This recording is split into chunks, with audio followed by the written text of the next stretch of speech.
And just like that, click of a button, boom, no messing around. So, as everyone joins the live chat, got our little fancy welcome slide as you join in, just so that you know it's 6 o'clock on a Thursday night. Just in case you were confused with what was going on, that is the time, that is the day, and we are Avocado Property. So, as it sits at the moment, I don't know if everyone can see the same, but I go Will, me, Lee, and then Tristan on my kind of little bar chart here, if you like. So I'm coming to you first, Will, because it was your birthday yesterday, mate. Yeah, it was indeed. Yeah, it was. Well, it was actually the 8th. It was my birthday on the 8th, actually. 2 days ago. 2 days ago, yeah. Glad you know when your birthday was. Yeah, but yeah, no, it was a good time. Ended up going to Alton Towers. Made a bit of a mistake because a few of my friends had one too many beers and booked it, and then the next day realised it was closed. So, but we committed and went all the same. So, and it was a great time, even though it was very dead. that is a random story, and I love a random story. So I will find out more about that offline. But good to know you had a good birthday, although be it random. The big 40 as well, Will. Yeah, would you think it? I mean, this skin is still looking very young, but yeah, it's Nivea for you. There are other brands available. Lee, how are we doing over in Cranley, Surrey? How is the world for you? Is there a power cut? Very good. No power cut. Just lights not particularly great in this room, but yeah, no, it's all good. Yeah, been a busy start to the year, I think, as everybody else has found, which is great. So just long may it continue. Yeah, good stuff. And Tristan, how's the neck brace treating you? It's doing the job nicely, but yeah, all good. Back to reality tomorrow, which is good. Good. So yeah, we've got obviously the welcome slide in here. We'll go back to just all of us. So as you're joining us, we would love your comments. Obviously, we're going to talk about property. We've got a couple of things to cover this evening. We're going to talk about cash no longer being king of the property jungle, a blog coming out on that Friday, and a video that was recently put across, which is there's a new favorite buyer out there at the moment for sellers, and it's no longer the cash buyer for the first time since I've been in the estate agency. So we're going to touch on that. Going to touch on a few other bits on for people that are not on the market at the moment, that are not finding anything, or when they do find something, it goes super quickly. There's a lot of comments coming in about milk at the moment, which is an into avocado story, which I'm sure if we get time, Will can explain the milk story, or you may have seen the video, some of you, but we'll touch on that at a later date. So if you can hear us, you can hear all of us talking, please drop us a like, and we would love to hear your questions as well as we go through this live chat. So one of the first things that I wanted to get into, and it wasn't actually on the agenda, so I hadn't done that purposely, but I don't want to catch all the chaps on this chat off guard, but I wanted to talk about this news article because this is flying around everywhere at the moment. So Kirsty Allsop, that's obviously on location, ignore the kind of headline there, but effectively what she said at the moment is that first time buyers and people struggling to get on the property ladder should stop moaning and start focusing on things that they can change, which in this case she said people can afford a home if they give up on expensive coffees, Starbucks coffees and the like, expensive lavish gym memberships, Netflix, and then listed a whole few other things.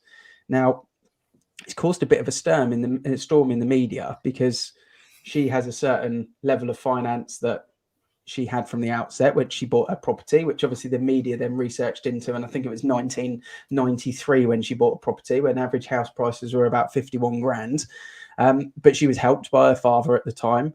Anyway, what it got me thinking is let's discuss it, because I've got a couple of slides that show the factual part of it, but it seems harsh on her behalf, but there's also a little sense of logic, I feel, behind it about the way we maybe live our lives these days. And I know a lot of first-time buyers on my TikTok channel often really go in hard about the market and not being able to afford property. But I just thought I would get some feedback from you guys. So, Will, as your birthday boy this week, what's your kind of overall thoughts on it? You know, is it harsh from her perspective, or is there a sense of logic in there somewhere? I think I agree with you. I think there's a sense of logic in that. It's one of those things that often mums and dads come round when they're helping their kids view, say, like the first time property, and they sort of say, "Oh, isn't property expensive these days? In my day, it was only 15,000 that we bought this." And but no, totally. I do think that there is some sense in that. I think that there are a lot of people that don't necessarily understand some of the idea of saving. I think maybe giving up your Netflix might be a bit extreme because everybody loves Netflix. But yeah, I think that there's some sense in that basically. Yeah, I mean, in reality, I guess most people watch Netflix more than anything else, and it's cheaper than Sky, isn't it? Netflix. So maybe the question is, don't have both. I mean, we're not preaching to first-time buyers here because we're here to support everyone that wants to get on the property ladder. But I guess from an advice point of view, it's a case of, if you want something that badly, if you really, really want to get on the property market, what are you prepared to sacrifice? And I think she didn't articulate it very well, but I guess that might be what she was kind of meaning, Lee. I don't know what your thoughts are on it. Obviously, you've been in the industry for a while. You've helped loads of first-time buyers, first-time sellers. Obviously, we were all first-time buyers once in our lives as well. So what's your kind of view? Yeah, I mean, I think I agree with what you and Will have said as well. It's if you want something bad enough, you will do what you can in order to achieve it. And certainly when I first bought my first property, I saved and saved and saved and saved, and built up a decent deposit, and got in a habit of saving effectively what my mortgage would be every single month, to get used to paying it. Obviously, there's been a lot come out ever since she released this article, and there's a lot of arguments against what she says in terms of obviously where house prices have gone since she bought her first property in 1993, and obviously the difference in terms of the income multiples that we're talking about now, with an average house price of over 250,000 in comparison to 51,000 when she bought it. But yeah, I think like we've said, if you want something bad enough, we all have to sacrifice. I don't think, personally speaking, giving up Netflix is really going to be the be all and end all of you being in a position to not buy a house this month, but maybe in 12 months' time you'll be in a position to buy it. I think that's a little bit far fetched, but it's definitely, if somebody wants something bad enough, then they'll make sacrifices to make it happen. How much is a Netflix subscription these days? Is it about 15 quid or something? No, 10, 15 quid, something like that. 10 quid, something like that. Well, like you said, it's a lot cheaper than Sky. Yeah, I mean, £120 a year subscription is going to take you a long time to save for a house, so might not be the answer.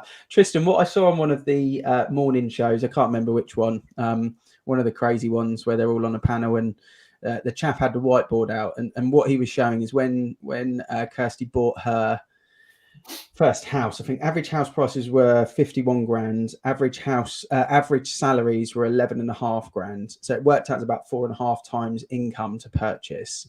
Now when they looked at it, it was 255 grand average house prices, and I think he said 24 grand average salary in the UK. It doesn't feel right, but that's what he was using, which was something like 10x, 11x. So that was their argument. But I guess there's a counter argument, because I always say, actually, the price of the house is irrelevant. It's the affordability. No one actually goes, I'm going to buy a property and I want to buy a property at 300,000. They actually go, right, I earn X. What will the mortgage lender lend me to make it affordable on a month by month basis?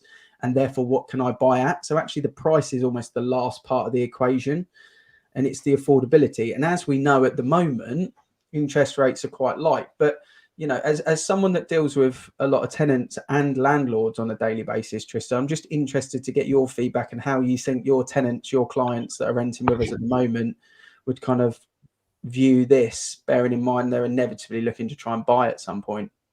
Yeah, I think it's the same principles, really, isn't it? You have a certain criteria to meet, whether it's a mortgage, whether it's rent. Typically, I find renting is quite strict. So, for example, the reference company we work with, you have to earn a minimum of 30 times the rental amount, whereas a lot of people will go by 25. So it's less. Average salary, like you said, it was a little bit more, but last month the average was just over 28,000 a year. So you was near enough there on that basis. But yeah, it's just all these costs add up, don't they? If you one of them every now and then's okay, but if you go for a Costa every single morning, that's £4 to £5 just for one. If you go there a couple of times a day, my old office was opposite. We was going in there 3-4 times a day. So if you do that on a daily basis, that's potentially a few £100s a month just on coffee, let alone the takeaways that you may grab on lunch here or there. And you know my eating, Ian, I eat a fair bit myself. So if you don't mind a snack, Tristan, I'll give you that. You don't mind a snack. Just one here or there. Yeah. But it does add up. So it is something they should look for. And obviously we can cut down if you want to. But exactly what Lee said, if you want to bad enough, you just need to cut down and make sacrifices. So Mike knew, Mike Robson, not Robinson, knew we were going to talk about this. Is he still in the office there, Will, behind you, or is he gone? He's just gone, sadly. He's just gone. He's just gone part-time, all right. And he actually sent me this slide because he said, well, look, this will make interesting topic of convo. So what we're actually looking at here is the percentage of people's take-home pay that goes towards mortgage payments. And it may be small if you're watching this on the phone, but this starts in 1983, which is actually the year I was born. So a good year to start.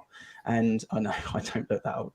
And then this actually goes up to 50% here in kind of 1989, 1990. Obviously a recession kind of sat around there as well.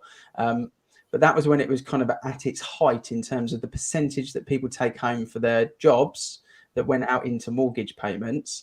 It then sort of dropped again. And then as we hit sort of 08, when we had the last recession, or the last kind of, financial crisis that was in the US that went across the whole planet, this was around here in kind of 08.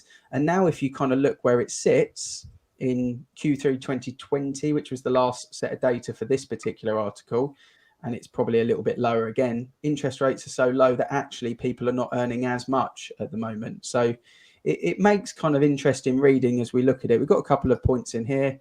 Sanjay jumped in. He said, Warren Buffett cutting back on Netflix, Prime, gym, etc. won't change anything because you'll end up spending it elsewhere, which I think, Tristan, you're talking about your snacking. If you're not spending it in the HQ cafe, you're spending it somewhere else, probably on Deliveroo at the moment. That's the analogy we'll use for the food side of things. And then going out and being aspirational, earning more will get you what you want, not cutting back on the small stuff. But I think that's probably fair. I think I can see it from everyone's perspective, but it's really difficult.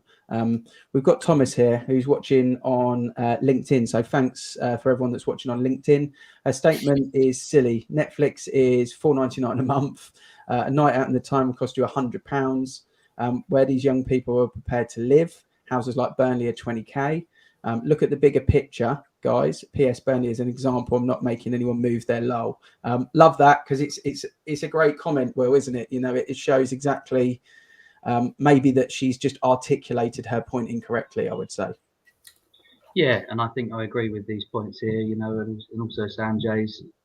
It's not going to, as you said as well, Lee, at the end of the day, if you save $4.99 a month and put that aside, you're not suddenly going to have enough for a mortgage necessarily by the end of the year. So it's about the sort of life change. It's about, as everybody said, planning on saving a healthy amount as if you were paying your mortgage, as if you were paying your rent. So yeah, I agree with that entirely. And although we're in the home counties and Thomas is talking about Burnley, you can get a property for 20k. I've never been to Burnley. I know they've got an okay football team. But what I do know is, Will, you operate across Sandhurst, Finch, Hampstead and Crowthorne. Let's say the average house price in Crowthorne is something around $500,000 now. Mm-hmm. The average house price in Sandhurst might be about 380. We're talking quarter of a mile difference. But sometimes if you're a first time buyer, you have to go, well, actually, I'm going to live a mile down the road. And Lee, I would imagine you might have the same, in your neck of the woods. There might be an estate or a location which keeps you close to family, but the price of purchasing in that area that's maybe not as desirable as ideal as where you'd like to be gets you on the ladder. And that's sometimes where I find first time buyers have to be a bit more flexible sometimes, I think, with their search. Yeah, definitely. I think 100% agree with that. It's, if you've only got a certain budget, then then you've got to look at what you can afford. And if that means you have to, like you say, if you have to go like a mile out or a couple miles out, or look into a different town, or then you have to do it. Or if you really, really badly want a property in that location, then you have to save up more money or try and get some help elsewhere. Yeah. At the end of the day, the important thing from a first-time buyer's perspective is getting on that ladder. Once you've got that foothold, you've got yourself a property, you're on the property ladder and paying a mortgage. You can stay there for a year, 2 years. If it's not quite the location you want to be, you can ride the market, hopefully build up some equity, pay down your mortgage, get a decent bit of equity, and then go and buy somewhere in your preferred location if that's what you need to do. Yeah, absolutely. And Tristan, Sean's jumped on here and he said, rather than Kirsty advising on cutting minor costs, she should have said that first-time buyers will often have more choice of lenders. And this is a fair point, because managing finances and credits and things like that is important, but there's a lot of first-time buyer mortgage options out there that's specific to them, which make it more affordable for people to get on the ladder. You look at some of the new homes schemes as well, which with Help to Buy and things like that. There's certain criteria which means it does favour the first-time buyer. And obviously in one of the recent budgets, they did bring in the 5% deposit option as well for first-time buyers. So there's a few things out there, but it's tough. I think the key thing is saving the deposit is the hardest part at the moment, isn't it? And to save the deposit, I think what everyone's talking about here is how badly do you want to save 20, 30, 40 grand? And you've got to be strict on it effectively. So yeah, interesting point. I want to move on to talking about kind of the big chicken or egg scenario that we often talk about in this game is, do I sell first or do I find first? And this graphic is effectively the challenge for first-time sellers at the moment. Is if you look at the middle section, you got the property that you live in at the moment. So let's use Will as an example and say Will wants to move to a bigger property, maybe because the family's growing and he's decided he wants more space. He wants a man cave, so it's going to make him move. So he hasn't got to ship off to Alton Towers for his birthday when it's closed. He can actually just have everyone round to the man cave. So his plans are, he's going to upsize. He's going to buy something bigger. He wants the dream house, but to get to the dream house, there's a lot of competition, and then he needs to find buyers. But what type of buyers does he need to find? The challenge at the moment, Will, is do you wait for the dream house, because that gives you the drive and the motivation to go through the hassle of selling your own property with kids, etc., or do we get on the market, find the right buyer, and then hope that the dream house comes available? And if it doesn't, it's time wasted, but at least you tried. In days gone by, it was maybe the old way, but there's a new way of doing this now, I think, isn't there, Will, which you have to do? Yeah, I think that we're all in this situation at the moment where, particularly now, where houses are so much so in demand that when they do come on, they're gone again pretty quickly. So if you're that family that are kind of going, right, well, I will only put mine on the market as and when I find the right thing. Well, often then you do find the right thing, and unfortunately somebody else has either got their buyer ready and waiting, and then gets in there sort of quickly before you. I mean, we've had the exact same situation happen actually for property in Little Sandhurst. So the lady that owned that house specifically didn't want to be put under any pressure. She doesn't necessarily have any timescales, albeit she's actively looking. But she put hers on the market to find a buyer who could wait. And ultimately now we found her a buyer in that position, and she's now in the best position to find something as and when it comes up. But that was far better than other buyers who are, as we said, sort of cash buyers or pushy buyers ready to get in, and I can move in within, 4 weeks, 6 weeks. That didn't work for her. So that's probably the main point there, isn't it? Yeah, absolutely. I think, Lee, it's very much a case at the moment that, cash buyer that's inflexible is no longer as powerful as no chain first time buyer, potentially second, someone in rented that is completely flexible. And I think if that's the buyer that that's going to help. That's the buyer that's going to secure the dream home. And much like Will says in that example, flexible buyers seem to be the way forward. Georgina's jumped on. Sorry, Tristan, that covers you when I put that on there. I won't leave it on there for too long. But it's a fair comment, and it is. Georgina says flexible buyers are king. Agreed, Lee? Yeah, 100%. I think, you know, as Will touched on there, you know, I think people at the moment are finding it very tough to find what they're looking for. And, you know, we talk about it all the time, that, you know, the whole chicken and egg scenario. And, you know, we'll always recommend that you get yourself on, you know, on the ladder, get yourself on the market and get yourself in that position to buy. And, you know, I always say to my clients, you can't physically sell your property faster than somebody's already sold or in that position to buy when that dream home comes on. So you put yourself in a difficult position by being there and sitting there waiting for that right property to come on. But yeah, you know, what we're certainly finding now is because there's not a huge amount coming on, the people that are prepared to wait, and, you know, I've had buyers that have sat there for 3, 4, 5, 6, 7 months even waiting for, you know, for our vendor, or my vendor to find their dream home.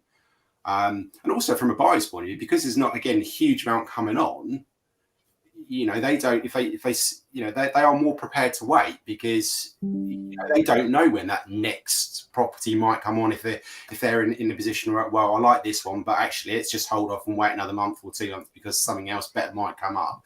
Yeah. They don't know that's going to happen. So yeah, you know, those cash buyers that come in and say, you know, I love the property and, you know, I'm prepared to pay 15 grand under asking price, but I can move straight away. It just doesn't wash anymore, does it? It just doesn't help, you know, our vendors, you know, move on from there. Yeah, totally agree. I think people have to have this diagram in their head. These are the 4 sections. It's your property, it's your plans, and it's your next purchase. But remember, your next purchase, there's a battle out there for that. And especially if you're doing a first or second time move, you're a family, you know, which is often what we're talking about for our demographic of client. You're a family on the journey, or you want to be a family down the line, you know, or you're downsizing, you know, to a smaller property from a large family home to a smaller family. It's all a battle out there. So yeah, there's a lot of competition, and you've got to be in that power position that we often talk about. And to do that, you need a really good, flexible, emotionally connected buyer behind you that's going to give you the right opportunity to go and find the right property and then pounce when it comes available. If you're not on the market, you see your dream house, you got no chance. Zero. Absolute zilch. Negativo. So that's where we sit at the moment. Tristan, I'm going to come to you. You've sat there amazingly patiently. Talk to us about the renters reform in the most exciting manner that you possibly can. Cool. Before I go on to that, can I just add to one point to what you was just talking about? So if you have found a property and it is the property for you, but you're worried you're about to lose it, there is a solution I keep banging on and on and on about, even on the last stream. I'm sure you know what I'm going to say, Ian, is if you haven't looked at the option, we can always look at a let to buy. If you can afford to buy your next home, rent it out, you will have to bear in mind the additional stamp duty costs, but it's an option to get there quicker if that's obviously if that's a solution. And then look to sell it later down the line if you do want to still sell it. It's an option to explore. So make sure if you have found that home to reach out to me and I'll see where I can help from that side. It's a fair point, Tristan, because we're talking about an area where average house price, you know, across the home counties, let's call it 400 for each of numbers for a house, for a freehold. And last year we saw about 10, 11%. Again, we'll call it 10% for each of numbers. So people have made 40 grand in equity last year. So they might not think it's an option, but it might be an option now that they hadn't thought about. So it's a fair point. Talk about that let to buy, keep the asset. You know, if over the next 10 years you keep that property and it goes up another 200 grand, 50%, which normally it's much more, but if it goes up 50%, you've made 200 grand on the asset. It pays the stamp duty off. So fair point.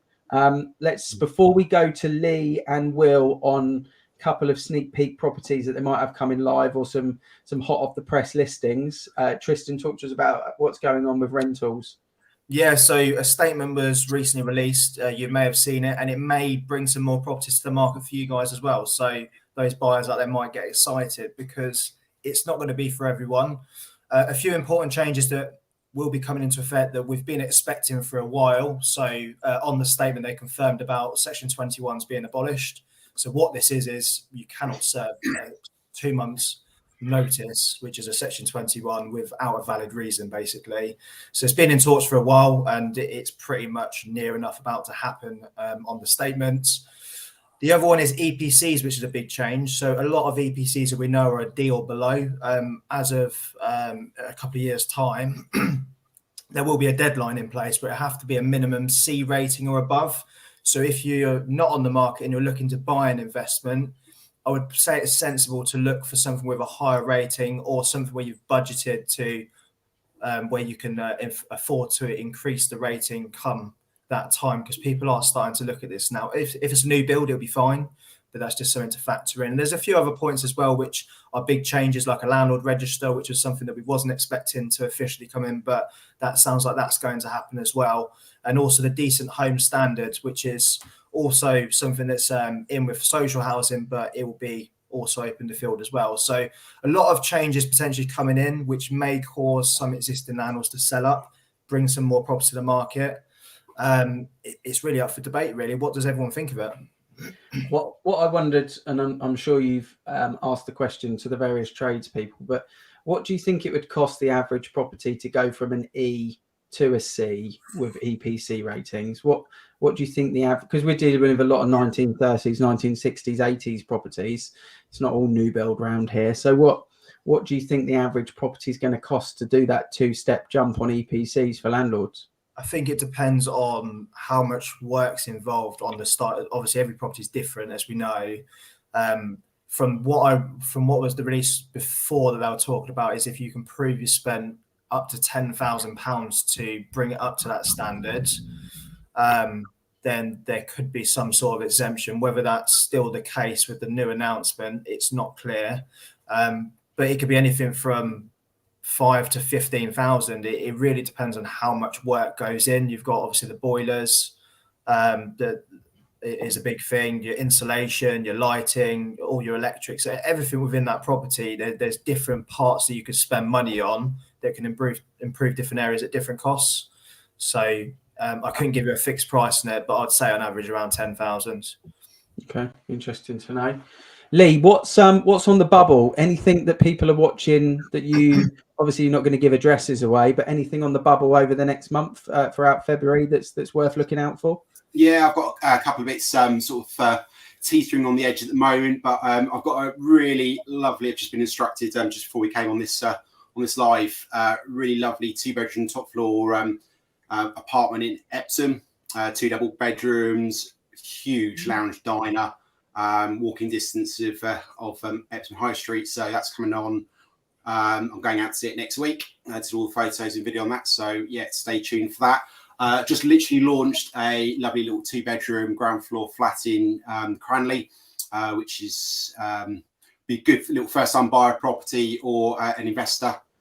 Anybody looking for an investment at the moment, that'd be ideal. Really nice condition, just ready to go. No one would chain with that one, so someone could get in there straight away. And yeah, a couple of other little bits I'm working on, but I'm not going to say too much more else at the moment. I've got a question for you, Tristan. Thank you, Lee. And before we get to Georgina, what the ground floor flat in Cranley, what does that rent and sell for these days? It's on at 225, and you probably get around about 9 to 925 for it. It's not a bad little yield then at all, really. Nice part of the world, obviously. Georgina's asking, what will be acceptable reasons for landlords to give notice? For a landlord to give notice B? Yeah. So it'd be a Section 8 notice, which would obviously there's only certain grounds you could serve a Section 8 notice on that. There was talks of how they were tying that up to make it easier for landlords to get properties back. The way we've got to see it is in Scotland, they've already banned it and it's worked well for them. So we normally follow suit. When it's officially in place, there'll be a bit more understanding of that, but it will be a Section 8 notice. It's amazing how far advanced Scotland are in the housing market compared to England.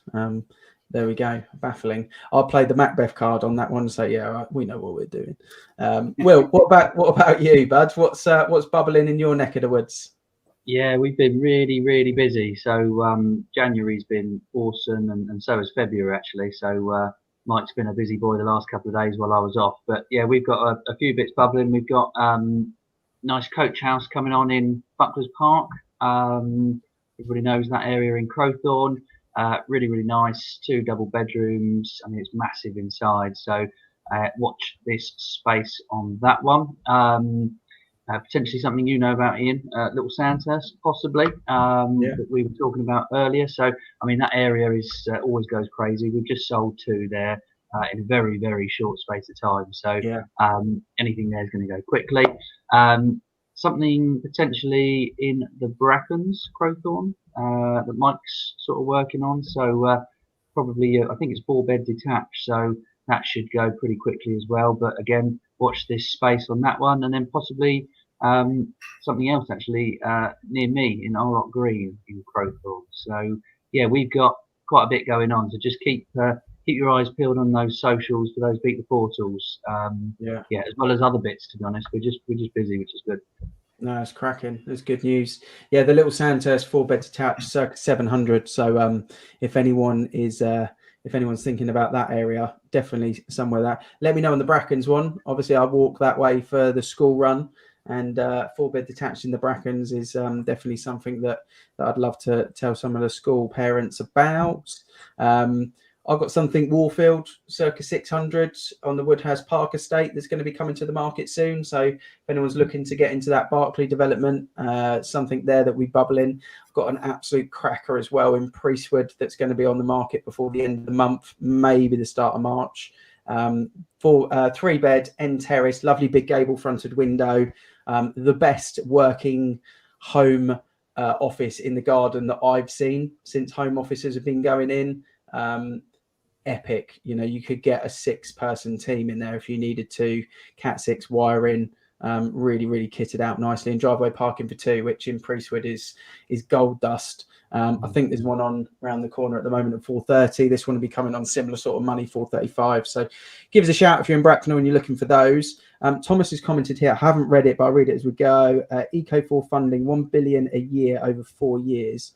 March 22nd to the 26th, local councils also have plenty of funding for private homes called Lads Scheme Millions. There's an institute to improve heating for low-income homes. So he's probably touching on your point, Tristan. Maybe worth connecting, Tristan, with Thomas. Obviously knows that part of the industry. So yeah, some great research and info. We love data, Thomas. So anything like that, fire it in. Appreciate your comments massively. So yeah, there's some really good stuff bubbling there, and we've gone over the normal 30 minutes. Tristan, what you got for me? Don't ask me. I see how it is. Got a brand new 1-bedroom in Shinfield coming up. Will hopefully be going live on the weekends. And I'm going out to a 4-bed detached in Shinfield Meadows that will be coming on the market, but that's going to be available from April time. Okay, awesome stuff. And for the podcast launching midnight tonight for tomorrow, if anyone follows or listens to the Landlord podcast, it's for property investors, it's for landlords. To be fair, it's for anyone interested in property at all, but it comes out every Friday. Vez, who is MD of Breeze, we really get stuck into why end of tenancy cleaning is an absolute car crash in our industry at the moment. Actually, it's a really insightful conversation from someone that was in that part of the world running an end of tenancy cleaning business, and why it doesn't work for the landlord, the tenant, and estate agents at the moment. So definitely check that one out. If you've not subscribed, Spotify, Apple, jump on. Just had the NHS text me, always worrying. Haven't done a test, don't have COVID, but you never know why they text you. So I'm going to check out what's going on with the NHS. It's been a really, really good chat. And Will, happy birthday for this week. It sounds like there's lots bubbling. Yeah, lots bubbling for you, Lee. Lots going on for you, Tristan. I think you got a full diary tomorrow. So yeah, gents, thanks for joining me. Anyone got anything else they want to end us on? Any power quotes? Has anyone got any power quotes to finish on? They need some power.